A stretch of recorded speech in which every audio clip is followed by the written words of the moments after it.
Okay, let's pray. Father God, we want to thank you, Lord, for this afternoon. Thank you for the life of each and every one.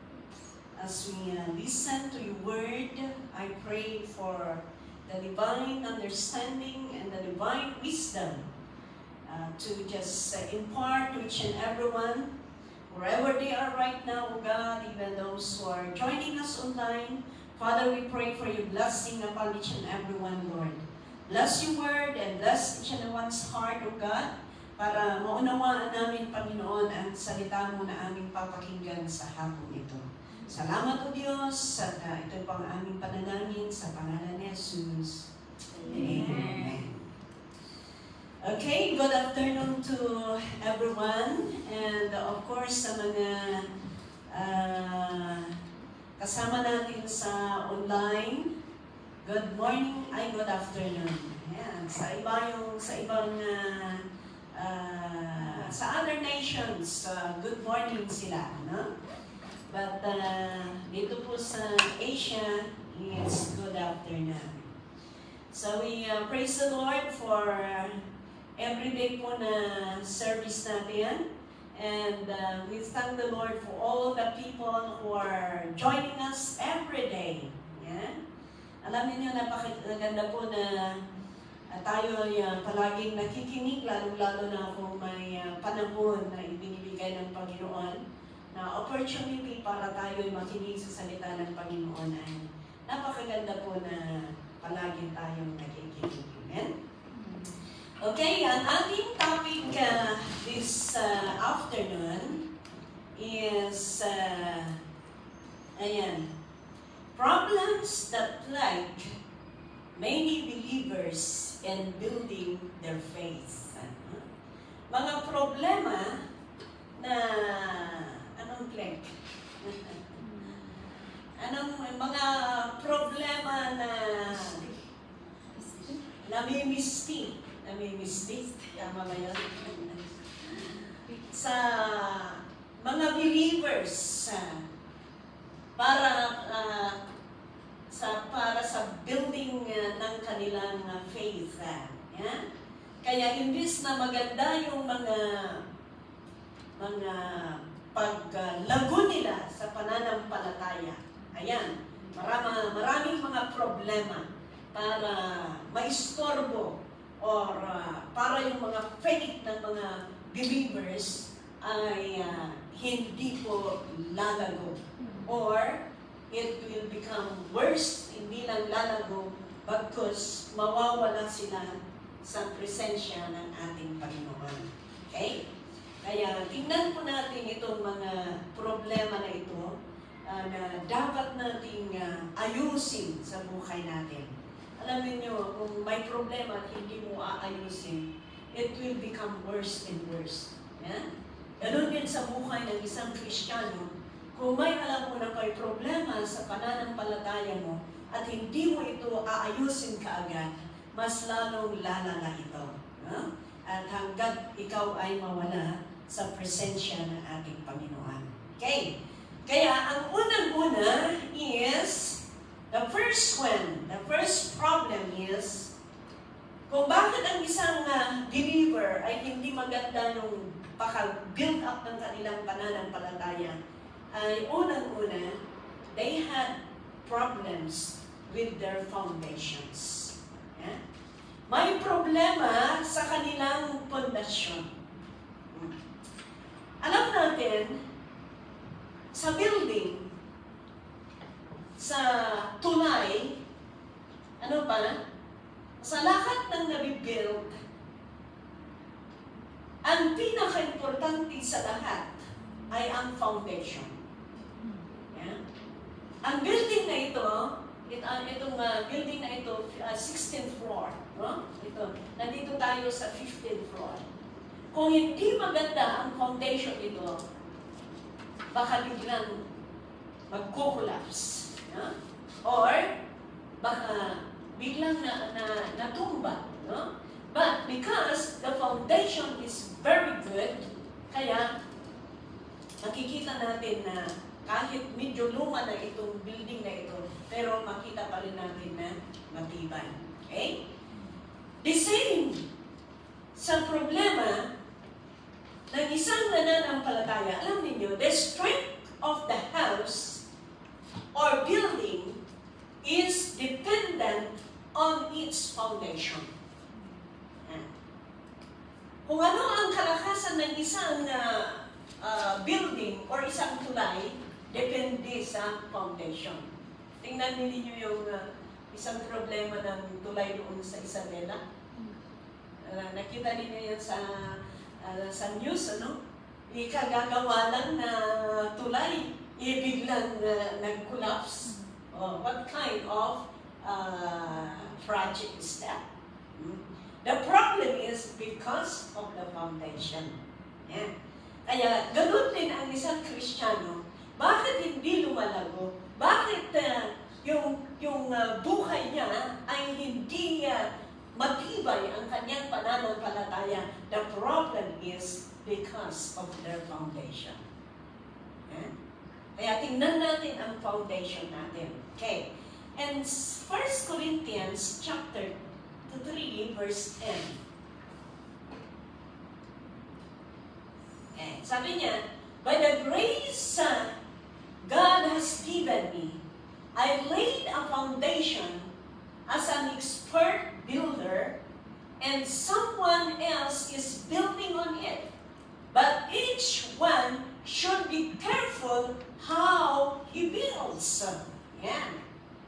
Anong ibig sabihin dito? The foundation you have to have in your life is dapat si Jesus Christ. We need to get the fundamental doctrines of the Bible in our hearts, in our mind, na dapat na talagang ang foundation natin ay ang ating Panginoon. Eh? Kasi kung ang foundation mo ay iba, kung naman, for example, si sister, siya ang doon mo itinuon ang pananampalataya mo. Kung mawawala si sister, baka mawawala ka din. Ganun. Why? Because yung wrong yung foundation mo. Kaya dapat nating tingnan ang foundation natin. Okay. Let us see how to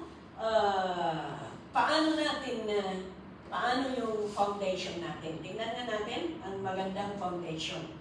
In Matthew chapter 7 verse 24, starting verse 24. Okay.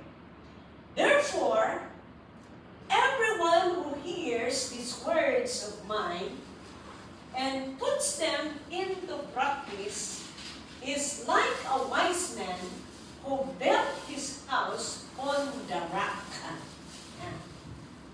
Ang way so that yung foundation natin ay maganda, sabi niya, therefore everyone who hears the words of the Lord and puts them into practice.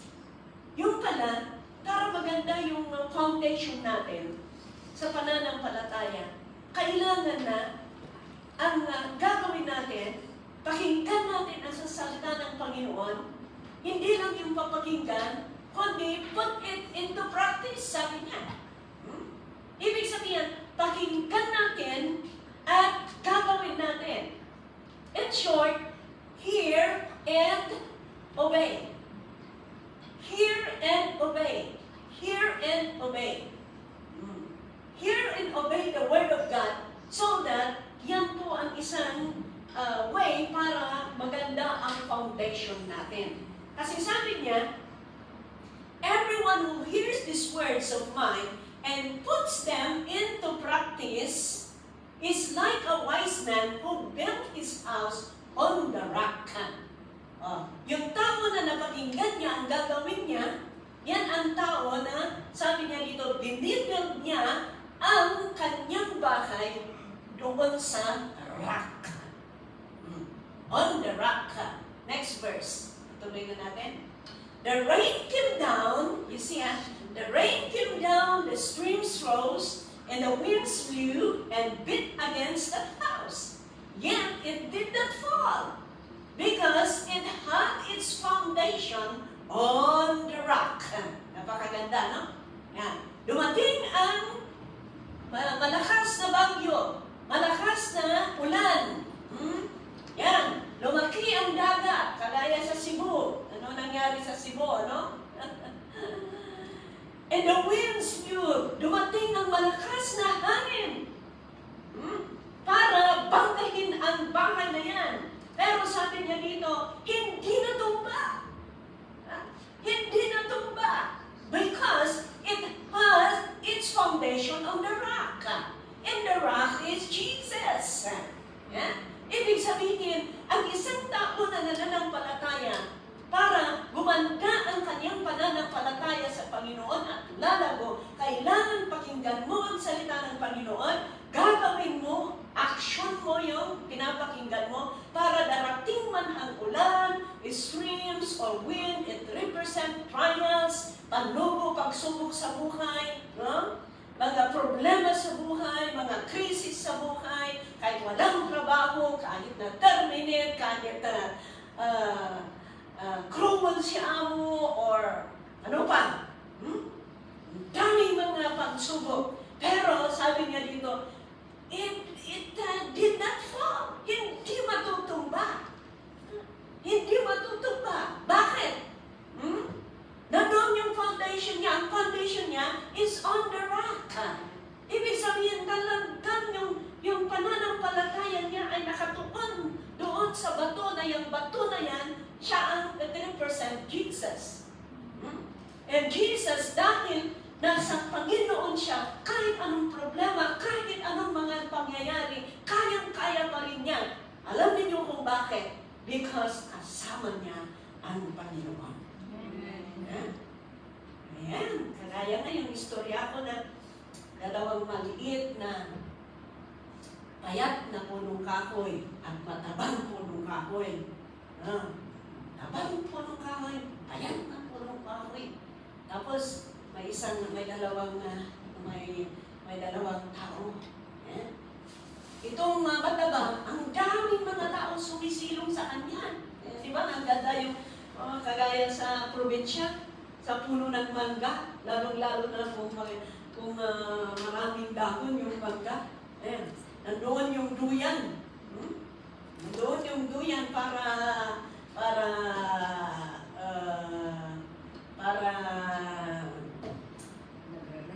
magre-rest doon under the tree. Because ang ganda yung hangin. Kaya marami na, pati animal nandoon na. Pero itong payat na ito, payat na ito, walang nag-appreciate sa kanya, walang sumisilo. Dahil napakapayat, walang dahon, kakaunti lang. Pero dumaan ang bagyo. Dumating ang bagyo. Signal number, saan sa Pilipinas ang pinakamataas? Signal number 4 sa Pilipinas. Dito, ang last na Taiwan, signal number 10. Hindi 10. Yan. Signal number 10. Malakas ang bagyo. Anong nangyari? Natumba yung natumba yung mataba. Mataba pa. Siya pang natumba. Tapos sumandal doon sa payat. Sumandal doon sa payat. Nag-usap silang dalawa. Nung nag-usap silang dalawa, sabi yung mataba, sabi yung payat, bakit ka natumba? Sabi niya sa mataba. Sabi yung mataba, oo nga eh. Sabi niya, natumba ako dahil ang akala ko, dahil ina-appreciate ako, dahil maraming sumisilong sa akin, ayan, inano ko lang yung, pinaganda ko lang at pinaganda ko yung dahon ko para bakit ikaw, ano bang sekreto mo? Sabi niya, anong sekreto mo? Payat-payat mo. Hindi ka natumba. Kasi ganito kasi ang sekreto ko, sabi daw yung payat. Ang sekreto ko ganito, kahit walang nag-a-appreciate sa akin, kahit walang sumisilang sa akin, kahit walang tumitingin sa akin, pero ang ginawa ko, pinailalim ko ang aking ugat. Sabi niya, hanggat nadatnan ko yung bato doon sa kailaliman, ipinulupot ko doon ang aking ugat. Sabi niya, pinulupot ko doon ang aking ugat. Sabi niya. Kaya, kahit darating ang bagyo, hindi ako matutumba dahil ang ugat ko nakapulupot doon sa bato at ang batong iyon ay it represent Jesus. Ganon din sa atin. Kahit walang nag-a-appreciate, kahit walang tumitingin, kahit walang nagsasabi, oh, maganda ka, sister. Oh, maganda ang paglilid mo. Oh, maganda ang pag-iinsi mo. Kahit walang nagsasabi. Alam ng Panginoon. Yan. Sige lang, patuloy. Because yung foundation mo, yan ang dapat. Kailangan palalimin natin ang spiritual na ugat natin para kahit anuman ang bagyo na darating, hindi tayo matutumba. Amen? Yan. Kaya, ganun po, mga kaibigan. Alam niyo, lahat ng nasisira, there is a problem. And always, ang karamihan na problema because of the foundation. Kaya, tingnan natin ang foundation natin bilang isang nananampalataya, bilang isang anak ng Diyos. Okay? Kailangan nakatuon ang ating pananampalataya sa ating Panginoon. Okay. Number two. Number two is, another problem is, they were using wrong materials. Yan. Wrong materials. Bakit wrong materials? The quality of the materials will determine the strength of our structure. Yeah? Ang klase ng materials. Okay? Siyempre, sa bahay, alam niyo ang family house namin sa Baguio. At dahil di dyan punadan niya, anong pangalan niya? Apog ba yan? Yan ang ginawa nilang hollow blocks. Yan. Pero, hindi nagtagal, maburbur-bur na eh. Nasisira na ano yung hollow blocks na nagawa ng palir. So, ang nangyari is, pinalitan namin ng tunay na hollow blocks. Kung minsan, hindi matatag yung materials, you know why? Because it is not pure. Hindi pure ngayon na darat. Ang pure na darat, wala kurang tisimento na may kabil. Kaya, ganun din ang structure ng faith natin sa pananampalataya. Hindi yung hana darat, hana landok, depende sa materials. Example, if we are in spiritual, sa spiritual, ang example, how is your church attendance? Yan. Your quiet time, your daily quiet time. Kumusta natin prayer time mo kanya po Diyos? Dahil siya yan, di material, di pamati. Yan ang mga material, Tagalog ka masis. Yan ang mga material ng pananampalataya. Kumusta yung pagsasamba mo sa Kanya? Imbis ba napunta ka sa church, di ba na pinupunta ka mo? Kaya hindi magandang material yun. Kumusta mo naman ang pananalangin mo sa Panginoon? Baka nawala na yung pananalangin mo sa Panginoon. May mga chain na nag-testify na sa akin. Salamat sa Panginoon dahil noon, hindi ko, di Tagalog, di pagano, hindi ko pinapansin ang pumupunta sa church. Sabi niya. Noon, hindi ko alam manalangin. Pero, nung nandito ako sa gym, nagsimula ako na nakikinig sa salita ng Panginoon. Noon po ako natuto na manalangin. At palagi kong inaabangan ang pagbabay ng Estado. Wow! Ang gandang pakinggan, ano? Ganun din sa atin. Kumusta yung pananalangin natin? Kumusta yung prayer life natin? Kumusta yung pagbabasa natin sa salita ng Panginoon? Kumusta yung pag-a-attend natin sa day off natin? Baka ibig na pumunta ka sa church sa day off mo, nandun ka na sa kung saan-saan. No? Ganun ang ginagawa ng mga ibang Kristiyano. Ibig na punta sa church, nandun na sa ibang lugar. And that is not good. A building built with good materials will be able to withstand the storms of life. Ang mga building na maganda ang pagka-build up, ang mga materials, kahit malakas ang bagyo, hindi yan natutumba. The same sa pananampalataya sa Panginoon. The same sa pananampalataya sa Panginoon. Kung tayo ay nagsisimba, nananalangin, nagbabasa at ina-apply natin ang napapakinggan na salita ng Panginoon, that is a good material. Kaya kahit anong pagsubok na darating sa ating buhay, hindi tayo matutumba. Dahil alam natin, kasama natin ang Diyos. Ako, alam niyo, dami ako napapakinggan. Problema ng mga asawa ng mga nandito sa abroad. Praise the Lord sa mga nananampalataya sa Panginoon. Dahil kahit gano'n ang kanilang mga asawa sa Pilipinas, nakatayo pa rin sila na nagsisimba. Nakatayo pa rin sila na nagpupuri sa Panginoon.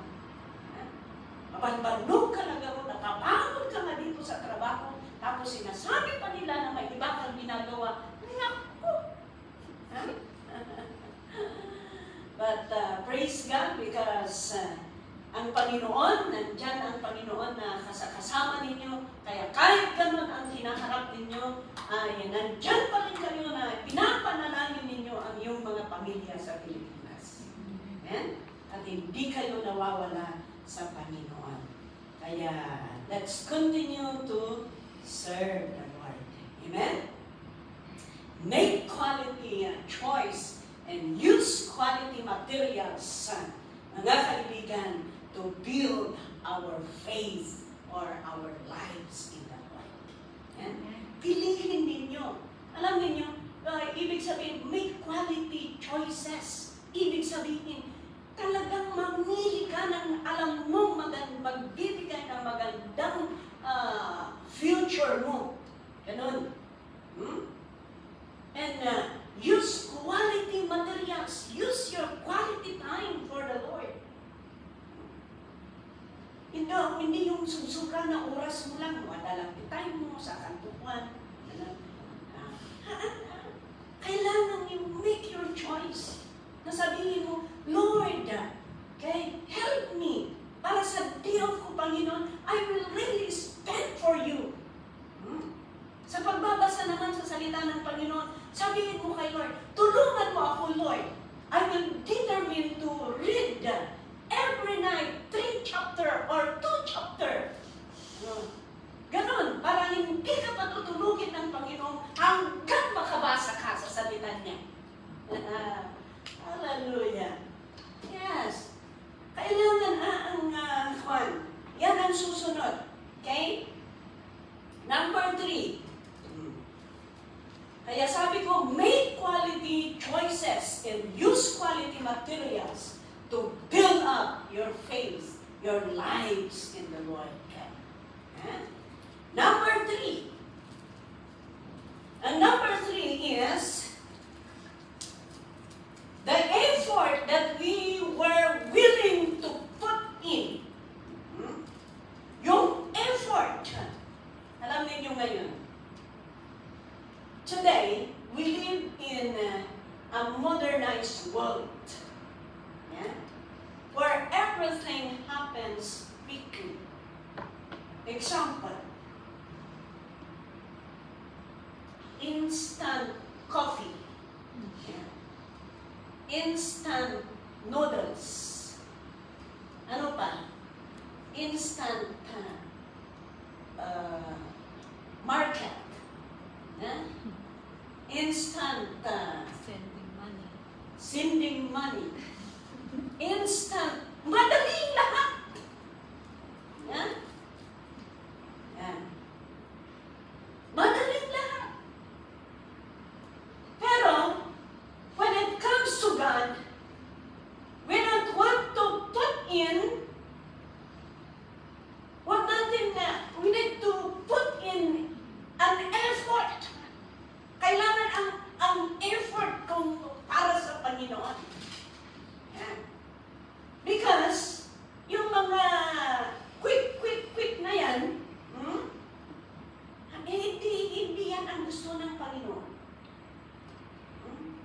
Kaya, sabi ko kanina, kailangan na we need to really determine in our hearts na, Lord, yes, I will sacrifice to do this for you. Kahit may nag-iistorbo sa'yo, Lord, I will set aside first itong cellphone ko para manalangin muna ako sa'yo. Kasi ang cellphone na yan, istorbo, no? Di ba? Istorbo talaga, grabe istorbo yan. Kung hindi mo alam na i-manage. Kahit nananalangin ka, kahit sabihin mo, Lord, hindi ako, pero wala na i-istorbo pa rin ang mind. Kaya kung minsan, imbis na nananalangin ka, kinuha mo yung cellphone mo. Tapos irason mo pa, baka prayer request. Oh! Ayan. Kaya kailangan na we need to put in effort na willing tayong mag-effort para sa Panginoon. The effort that you were willing to put in. Kailangan na talagang i-determine natin. Yan. Kailangan na i-determine natin. Sa John chapter 16 verse 33. Ang sabi nyo, I have told you these things so that in me you may have peace. In this world you will have trouble. But take heart, I have overcome the world. Tingnan ninyo, alam ninyo mga kaibigan, if we will do our best in serving the Lord, makita ng Panginoon sa buhay natin. Kung talagang ipakita natin ang ating paglilingkod sa Panginoon, hindi tayo pababayaan. Paalala kasi tayo ng Panginoon. You know, this world is full of trouble. Problema doon, problema doon. Kahit sa employment din, yung problema pa rin. Pero wala tayong ibang kalakasan. Ang Panginoon ang kalakasan natin. Ang daming mga testimony sa first part ng kanilang employment, parang mag-give up na sila. Pero ipanalangin nila sa Panginoon, they prayed to the Lord. At alam niyo, nagbago ang mga amo nila. Yes, nagbago. Kaya anong nangyari? Parang kapatid na lang ang amo. Kaya anong nangyari? Nagtatagal na sa amo. Parang kapitina ng pamilya. You see? Kung magtatanim ka kasi, mag-effort ka kasi. And you will reap what you have planted. Mahirap kasi yung lalo na dito sa Hong Kong, sa mga employers. Karamihan, 3 to 5 months, matetesting ka talaga sa amin. Matetesting ka. Ang gagawin nila, lalo na sa bagong-bago ka, talagang matesting, talagang pigain ka ng gusto. Ganun ang mga employer. Pigain ka ng gusto para lalabas ang tunay mong gata. Ganun. Dahil kung pigain ka ng gusto at lalabas ang tunay mong gata at ma-overcome mo yan, saka lang nila sabihin, okay.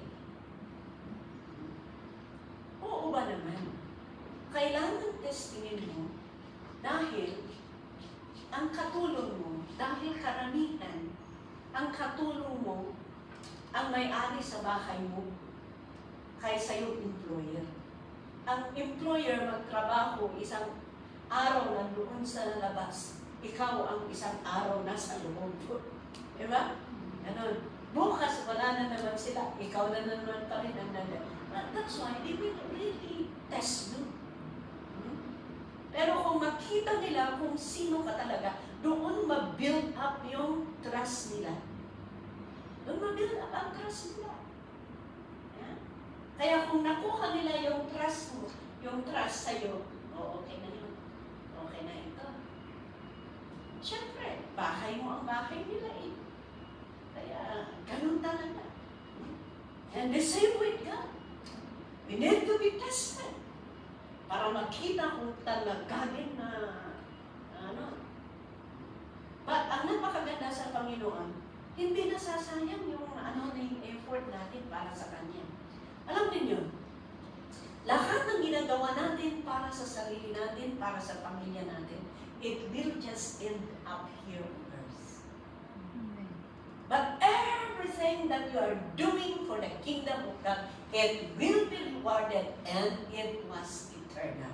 It is eternal. Yan. Ito po ang susunod sa iyo sa langit. Yung ginagawa mo para kay Lord and you will be rewarded. Yung ginagawa mo sa pamilya mo, it will just end here. Because yung pamilya mo, hindi mo pamilya sa langit. Mga magkakapatid tayo sa langit, yan ang salita ng Panginoon.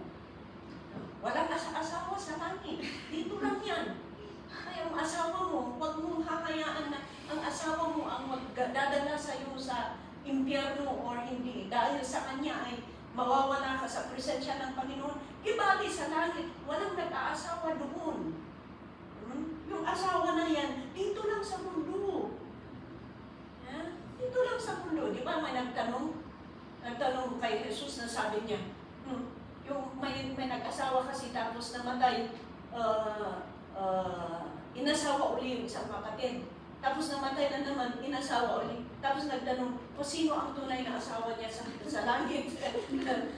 sabi ni Lord, walang mag-aasawa mo sa langit. Kaya hindi yun. Kaya yan, magiging matatag. Kaya yung mga asawa ninyo, kung yan ang dahilan na kayo yung lumayo sa Panginoon, di ba, hindi naman ninyo asawa sa langit eh. Dito na lang sila yan, asawa. Magpasalamat pa sila, Kristiyanong asawa nila, dapat lang magpasalamat. But of course, hindi ko sinasabi naman na isinayo or ihiwalay ninyo ang asawa ninyo. You pray for them. But if they are the reason para kayo'y mawala sa presensya ng Panginoon, huwag kayong papayag. Huwag kayong papayag. Amen? Amen. Dahil maraming ganun. Dahil sa asawa na wawala sa paglilingkod sa Panginoon. Okay. Another problem is the problem with the wolf. Okay? Itong wolf na ito, alam niyo mga kaibigan, doon sa Acts chapter 20 verse 29. Sa Acts chapter 20 verse 29, basahin na ninyo kayo. I know that after I leave, savage wolves will come among you, and I will not spare the flocks. Okay. I would like us to understand that there is a devil. There is a devil who is 100% committed taking us out. Talagang 100 committed si demonyo na ipupull up tayo. Mga anak ng Diyos. Ang commitment niya 100%. He is really determined to really pull down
ako ni demonyo.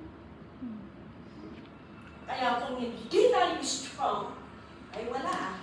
Nawawala tayo sa Panginoon. Kaya isipin natin yan.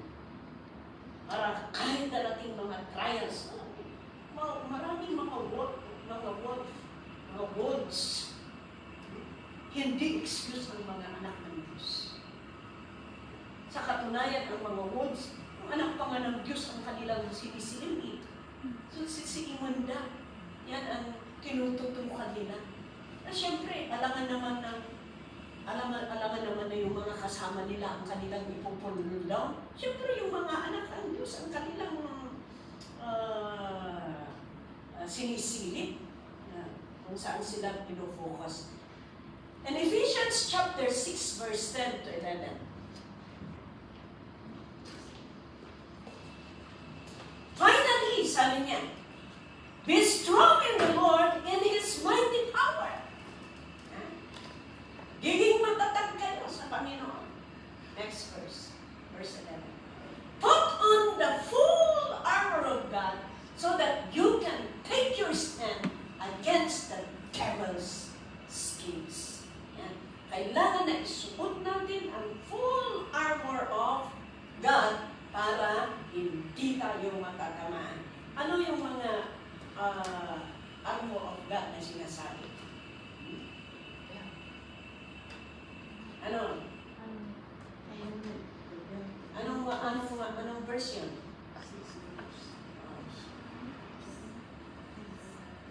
Sige, ituloy mo niya.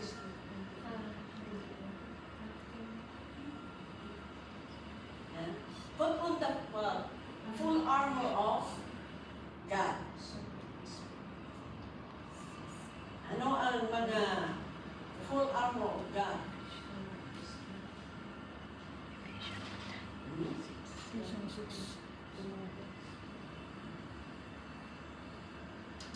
Nasaan? Sige, ipaki-flash.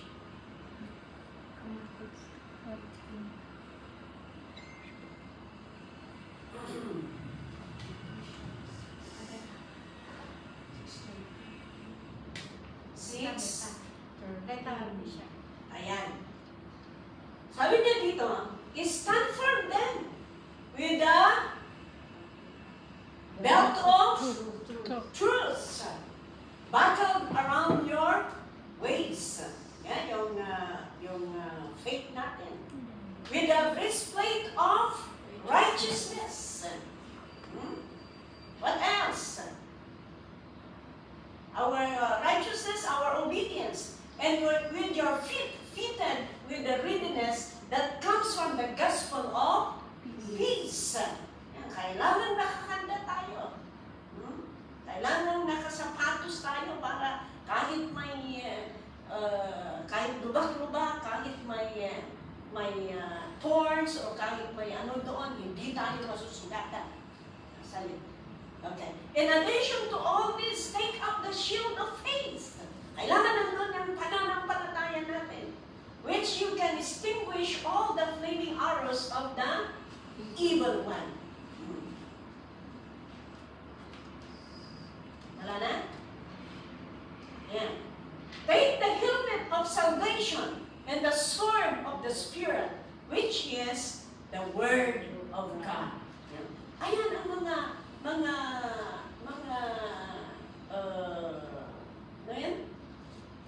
armor of God. Kailangan isusuot natin. Kailangan may pananampalataya tayo.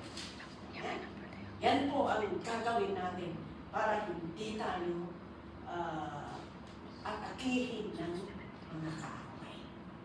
Alam niyo, kahit yan sa ano lang, ay ang daming words niyan.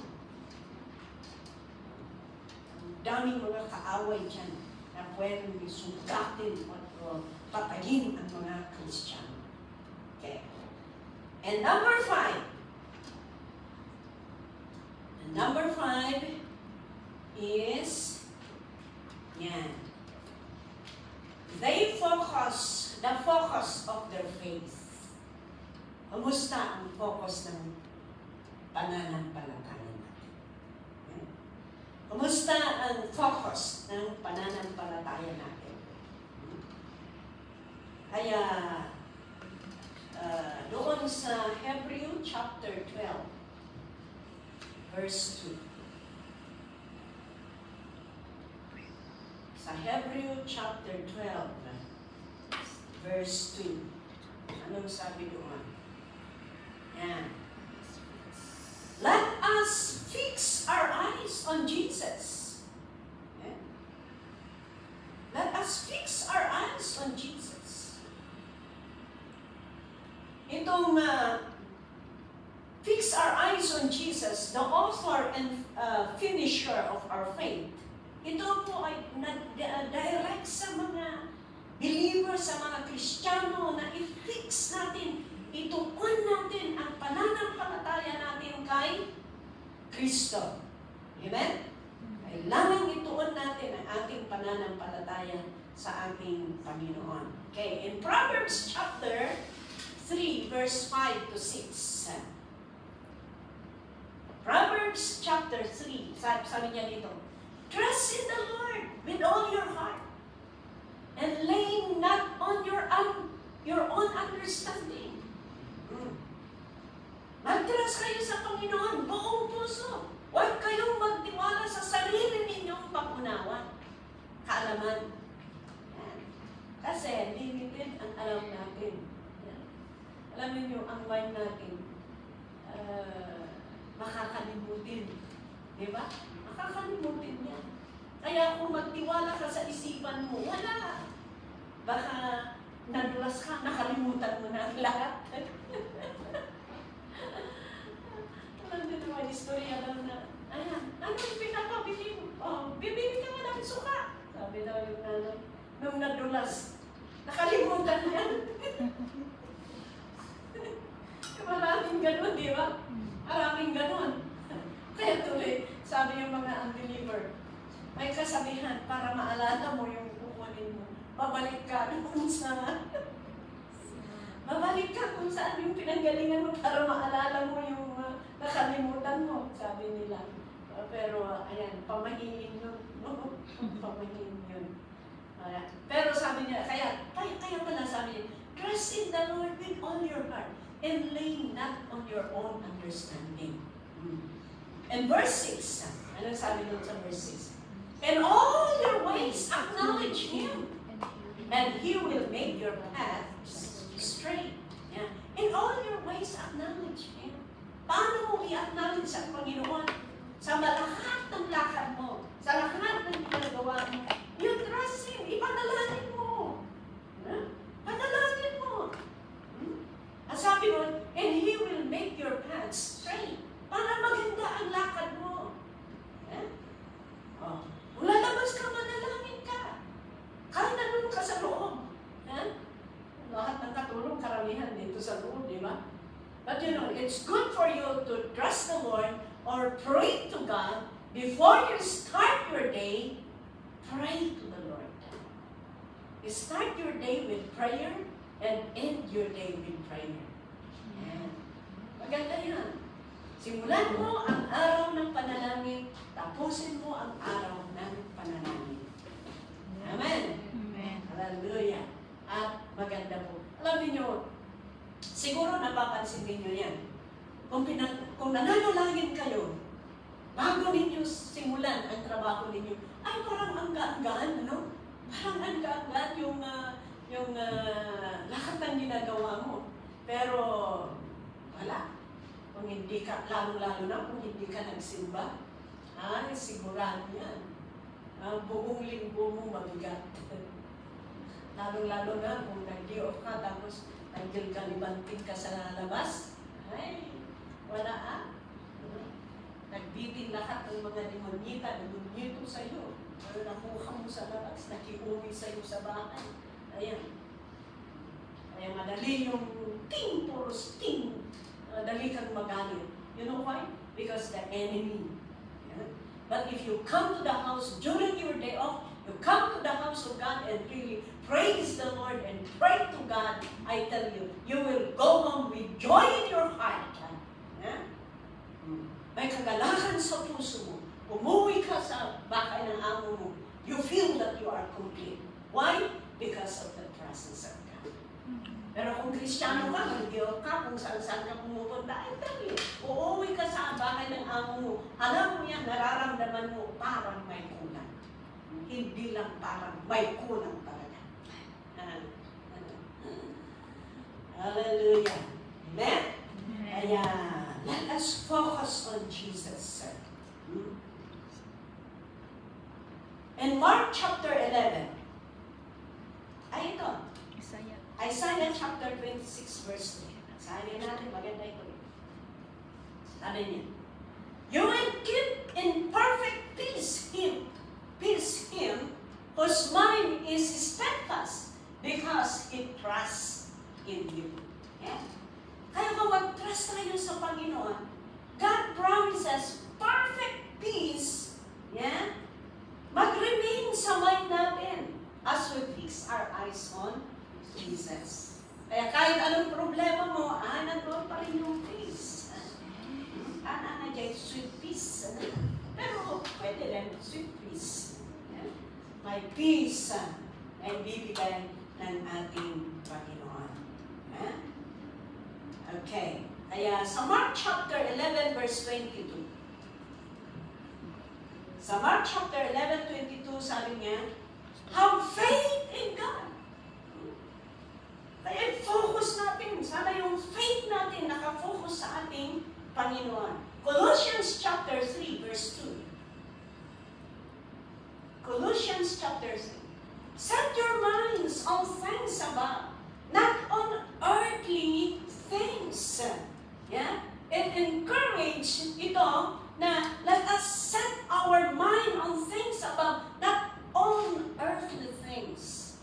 Kaya during ng day off natin, sana ang nangunguna sa isip natin ay magsimba sa Panginoon, magpuri sa Panginoon. Pero baliktad eh, kung minsan, paglabas lang sa bahay ng amo, saan kaya ako pupunta mga siya? Punta ako sa Hong Kong Park, sabi yung iba. Ang iba naman, iba ang trip. Kumain sa McDonald's.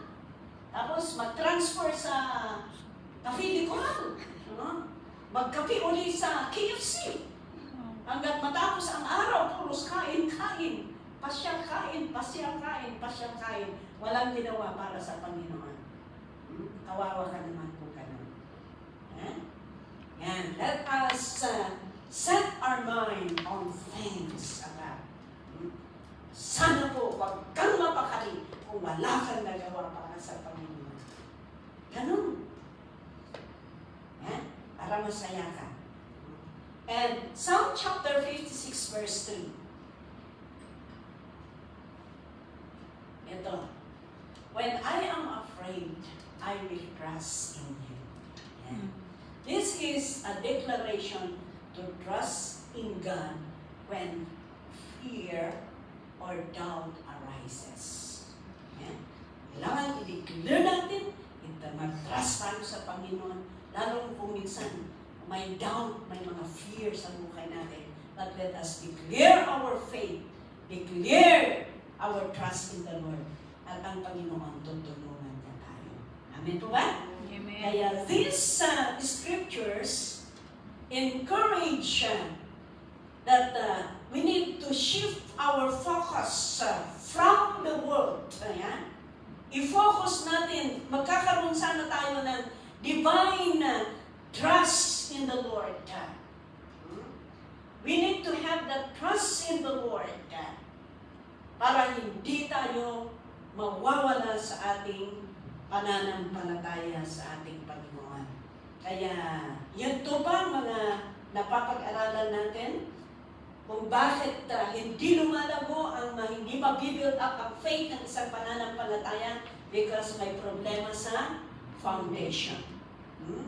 What else? Because wrong materials. Siguro lack of prayer, lack of attendance sa church, lack of reading the Word of God, lack of obeying the Word of the Lord. Yan ang mga wrong eh. Okay?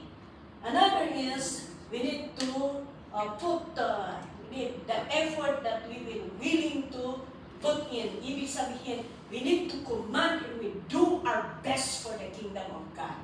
Ha? And the other is, ang problema, there is wolf. Ibig sabihin, may kaaway na talagang nakahandang haharap sa'yo. You need to be aware of that.